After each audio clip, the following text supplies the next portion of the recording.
अस्सलाम वालेकुम dear students, आज का हमारा लेक्चर है बड़ा जबरदस्त किस्म का जिसका नाम है molar volume. Let's see here what is the molar volume.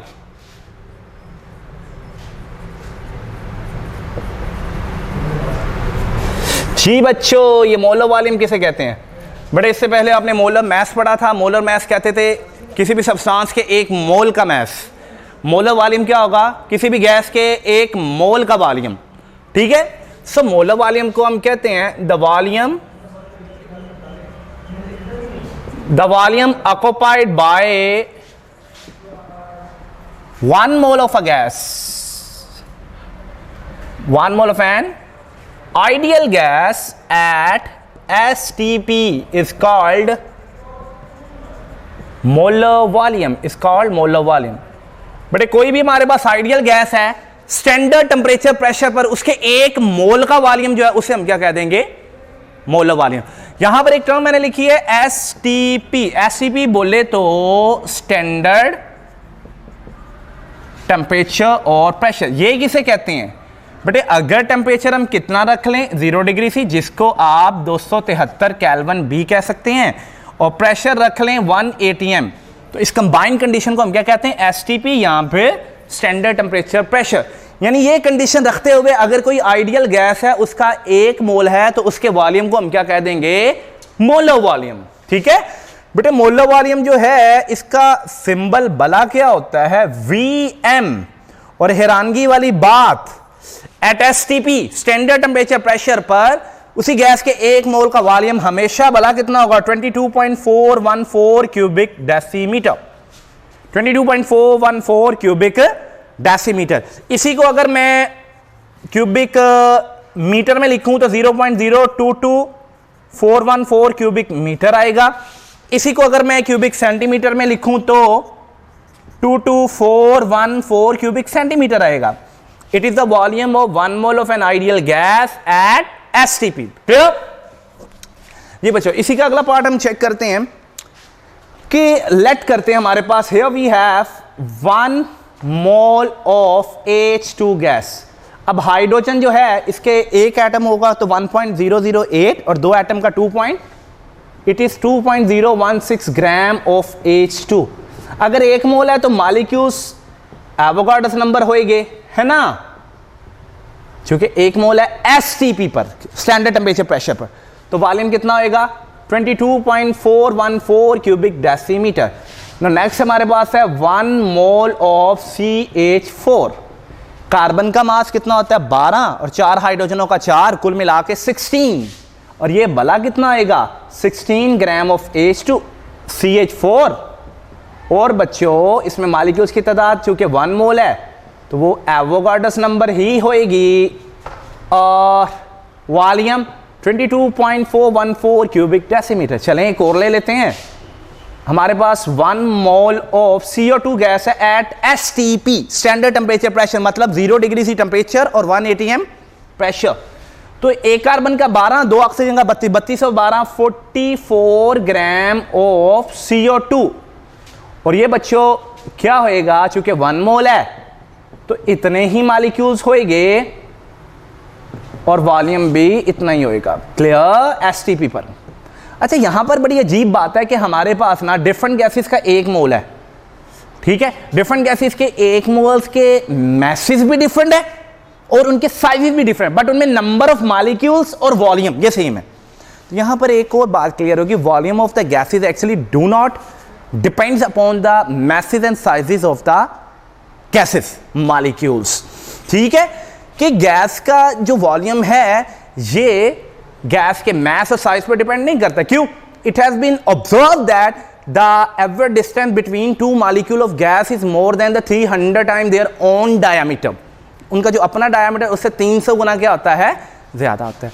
यहां पर एक और बात कर सकते हैं, यहां पर हम एक फॉर्मूला भी बना सकते हैं, यानी volume of a gas in cubic centimetre निकालना हो तो वो बराबर होंगे number of moles of gas multiply 22414 cubic centimetre. यानी अगर 1 मोल है तो यहां पर 1 को मल्टीप्लाई कर दें इससे, अगर 2 मोल का वॉल्यूम निकालना है क्यूबिक सेंटीमीटर में तो 2 को मल्टीप्लाई कर दें। अच्छा, इसको ऐसे भी लिखा जा सकता है, volume of gas in cubic centimetre, it will be equal to the, ये नंबर ऑफ मोल्स को हम क्या लिख सकते हैं, mass of gas over molar mass of gas। बेटे कीप इन माइंड ये mass जो है ये ग्राम में होना चाहिए, अगर किसी और यूनिट में है तो उसे ग्राम में कन्वर्ट कर लें, मल्टीप्लाई क्या आएगा 22414 क्यूबिक सेंटीमीटर। इस फॉर्मूला से पता चल रहा है अगर मुझे गैस का वॉल्यूम क्यूबिक सेंटीमीटर में मालूम है और उसका मोलर मास पता है तो फिर मैं उसका क्या निकाल सकता हूं, मैस निकाल सकता हूं। अगर गैस का मुझे मैस पता है तो मैं क्यूबिक सेंटीमीटर में उसका वॉल्यूम निकाल सकता हूं, क्योंकि मैस का मोलर मास से मल्टीप्लाई कर कर मैं क्या करूंगा 22414 क्यूबिक सेंटीमीटर से उससे मल्टीप्लाई कर दूंगा, ठीक है। और अगर मुझे वॉल्यूम निकालना है, volume of gas in cubic decimetre, जी बच्चों क्यूबिक डेसीमीटर में निकालना है, तो number of moles of gas और मल्टीप्लाई किससे कर दें बेटे, क्यूबिक डेसीमीटर है तो 22.414 क्यूबिक डेसीमीटर में कर लें, यानी एक मोल का एक से मल्टीप्लाई कर दें 22.414 क्यूबिक डेसीमीटर आ जाएगा, 2 मोल का 2 से मल्टीप्लाई कर दें, 3 मोल का 3 से मल्टीप्लाई कर दें।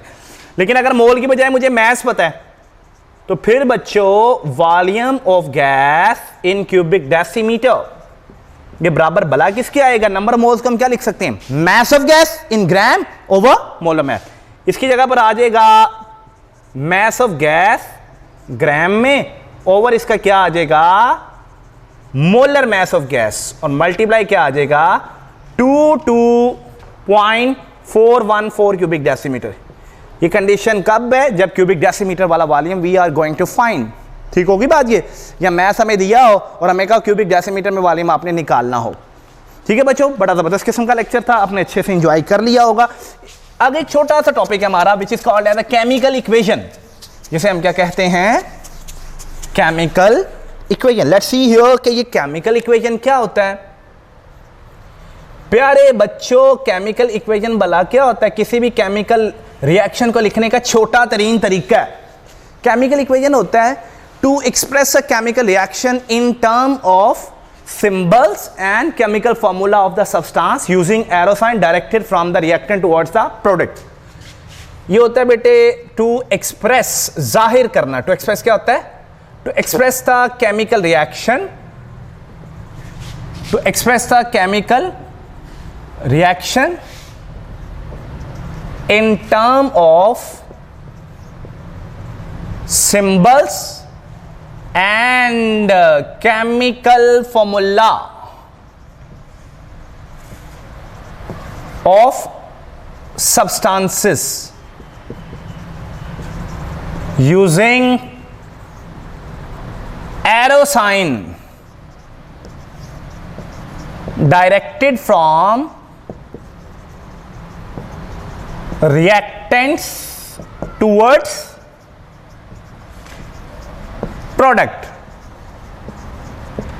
is called chemical equation। But chemical equation एक शॉर्टेस्ट तरीका है, it is shortest method, shortest way to express a chemical reaction in term of symbols, chemical formula of substances using arrow sign directed from the reactant towards the products, ठीक है। For example मैं कहता हूं burning of coal, कोल मतलब carbon, carbon के जलने के अमल को वजाहत करें ऑक्सीजन की मौजूदगी में। एक तो तरीका क्या थ्योरी, और दूसरा तरीका इसको सिंबल से जाहिर कर दें। ये कार्बन सॉलिड फॉर्म में है, ऑक्सीजन से रिएक्ट करेगा और मिलकर क्या बनाएगा, कार्बन डाइऑक्साइड। क्लियर होगी बात। ये केमिकल रिएक्शन है जिसको मैंने क्या किया है, सिंबल्स और फॉर्मूला की मदद से शॉर्ट कर दिया। This is a chemical equation, this is a chemical equation. अब किसी भी केमिकल रिएक्शन के लिए जो केमिकल इक्वेशन बनाते हैं उसकी कुछ डीमेरिट्स होती हैं। एक शॉर्ट क्वेश्चन भी पेपर में आता है, उसे हम कहते हैं what are the demerits of chemical equation. Chemical equation की डीमेरिट्स क्या हैं? क्या इस रिएक्शन को देख के मुझे पता चल रहा है ये रिएक्शन बड़ी तेजी से मूव कर रहा है या आहिस्ता से मूव कर रहा है या मॉडरेट तरीके से मूव कर रहा है, पता चल रहा है? बिल्कुल नहीं। इसका मतलब केमिकल इक्वेशन जो होती है ये हमें रेट ऑफ रिएक्शन नहीं बताती, स्पीड ऑफ रिएक्शन नहीं बताती। सो हम बात कर सकते हैं chemical equation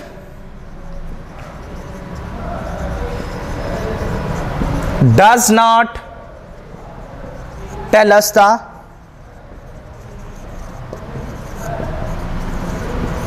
rate of reaction.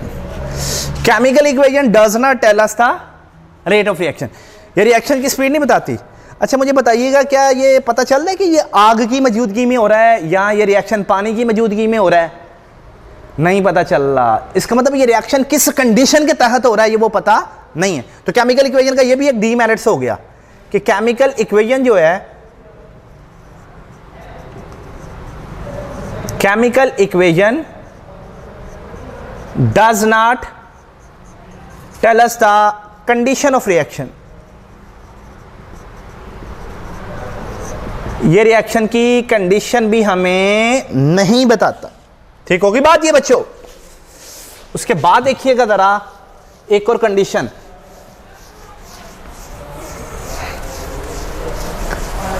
क्या इक्वेशन देख के हमें पता चलता है इस रिएक्शन से बदबू आ रही है कि खुशबू आ रही है? पता चल रहा है? बिल्कुल नहीं। तो इसका मतलब भला क्या हुआ कि केमिकल इक्वेशन जो है, chemical equation does not tell us the odour बू। ठीक है, ऑर्डर किसे कहते हैं? बू और एंड कलर ऑफ रिएक्शन। ये रिएक्शन के कलर और बू के बारे में भी नहीं बताती। और बाद का हम ऐसे रिएक्शन के लिए भी केमिकल इक्वेशन लिख लेते हैं जो एक्चुअली होता ही नहीं है। तो चौथा डीमेरिट क्या हुआ? Sometimes chemical equation can even be written for those reactions which actually do not take place। बेटे बाज़ का केमिकल इक्वेशन हम ऐसे रिएक्शंस के लिए भी लिख लेते हैं जो असल में होते ही नहीं है। क्लियर होगी बात ये? और सब बच्चों आज का लेक्चर आपने बहुत अच्छे से एंजॉय किया होगा। मज़ीद इसी तरह के लेक्चर्स हासिल करने के लिए हमारे चैनल्स को सब्सक्राइब कीजिएगा और बेल आइकन के ऊपर लाजमी क्लिक कीजिएगा। और बहुत इंपॉर्टेंट बात, जब आप इसे यूट्यूब पे रन करते हैं ना तो थोड़ा सा ब्लर आते हैं अल्फाज। उन ब्लर अल्फाज को क्लियर करने के लिए ये ऊपर यूट्यूब के चैनल के ऊपर वो 3 डॉट्स लगे हुए हैं, उन डॉट्स पे क्लिक करें और बेटे इसके पिक्सल सेट कर लीजिएगा 720 तक।